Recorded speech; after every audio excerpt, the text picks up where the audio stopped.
ಮಳೆಯ ಅತಿವೃಷ್ಟಿಯಿಂದ ಕಂಗಾಲಾದ ರೈತರಿಗೆ ಕೂಡಲೇ ಬೆಳೆ ಪರಿಹಾರ ನೀಡಿ, ಇಲ್ಲವಾದರೆ ಉಗ್ರ ಹೋರಾಟ ಮಾಡುವುದಾಗಿ ತಾಲೂಕಾ ಕರವೇ ಕರೆ ಕೊಟ್ಟಿದೆ. ಕುಷ್ಟಗಿ ತಾಲೂಕಿನಾದ್ಯಂತ ಸತತವಾಗಿ ಮಳೆಯಿಂದಾಗಿ ಅತಿವೃಷ್ಟಿಗೊಂಡು ವಿವಿಧ ಬೆಳೆಗಳು ಹಾನಿಯಾಗಿ ಕಂಗಾಲಾದ ರೈತರಿಗೆ ಕೂಡಲೇ ಬೆಳೆ ನಷ್ಟ ಪರಿಹಾರ ನೀಡುವಂತೆ ಕರ್ನಾಟಕ ರಕ್ಷಣಾ ವೇದಿಕೆ ತಾಲೂಕು ಘಟಕದ ವತಿಯಿಂದ ತಹಶೀಲ್ದಾರ್ ಅಶೋಕ್ ಶಿಗ್ಗಾವಿ ಅವರಿಗೆ ಮನವಿ ಪತ್ರವನ್ನು ಸಲ್ಲಿಸಿದ್ದಾರೆ.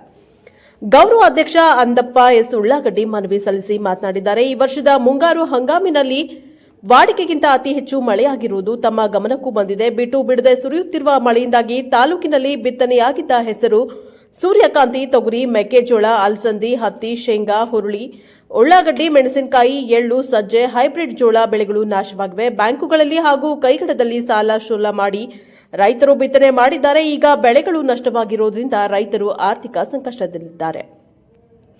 ತಾವು ಮಾಡಿರುವ ಖರ್ಚು ವಾಪಸ್ಸು ಬಾರದಂತಾಗಿ ರೈತರು ಸಾಲದ ಸುಳಿಗೆ ಸಿಲುಕಿದ್ದಾರೆ. ಸತತ ಮಳೆಯಿಂದ ಹೊಲಗಳಿಗೆ ನೀರು ನುಗ್ಗಿ ಮತ್ತು ಮಳೆ ನೀರು ಹೊಲಗಳಲ್ಲಿ ನಿಂತು ಬೆಳೆ ಹಾನಿಗೊಳಗಾಗಿದ್ದರೂ ಜಿಲ್ಲಾಡಳಿತ ಇದುವರೆಗೂ ಬೆಳೆ ಹಾನಿ ಸಮೀಕ್ಷೆಯನ್ನ ಕೈಗೊಂಡಿಲ್ಲದಿರುವುದು ಸರ್ಕಾರಕ್ಕೆ ರೈತರ ಮೇಲೆ ಕಾಳಜಿ ಇಲ್ಲದಿರುವುದನ್ನು ಎತ್ತಿ ತೋರಿಸ್ತಾ ಇದೆ. ಈ ಕೂಡಲೇ ಬೆಳೆ ನಷ್ಟ ಸಮೀಕ್ಷೆಯನ್ನ ಕೈಗೊಂಡು ರೈತರಿಗೆ ಪರಿಹಾರವನ್ನ ಕೊಡಬೇಕು. ಸರ್ಕಾರದ ನಿರ್ಲಕ್ಷ್ಯ ಧೋರಣೆ ಹೀಗೆ ಮುಂದುವರೆದರೆ ಉಗ್ರ ಹೋರಾಟವನ್ನ ನಡೆಸಬೇಕಾಗುತ್ತದೆ ಎಂದು ಕರ್ವೆ ಈ ಮನವಿ ಮೂಲಕ ಎಚ್ಚರಿಕೆಯನ್ನ ನೀಡುತ್ತಿದೆ ಎಂದು ಹೇಳಿದ್ದಾರೆ.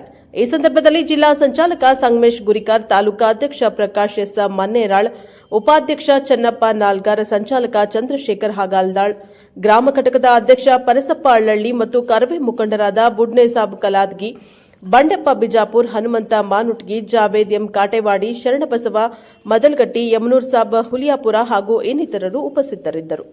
News bureau, Kushtagi. ಕರ್ನಾಟಕ ರಕ್ಷಣಾ ವೇದಿಕೆ ತಾಲೂಕು ಘಟಕದ ವತಿಯಿಂದ ಈ ಮೂಲಕ ತಮಗೆ ಪತ್ರಿಕೆ ಈ ವರ್ಷದ ಮುಂಗಾರು ಹಂಗಾಮಿನಲ್ಲಿ ವಾಡಿಕೆಗಿಂತ ಅತಿ ಹೆಚ್ಚು ಮಳೆಯಾಗಿರುವುದರಿಂದ ನಮ್ಮ ಗಮನಕ್ಕೆ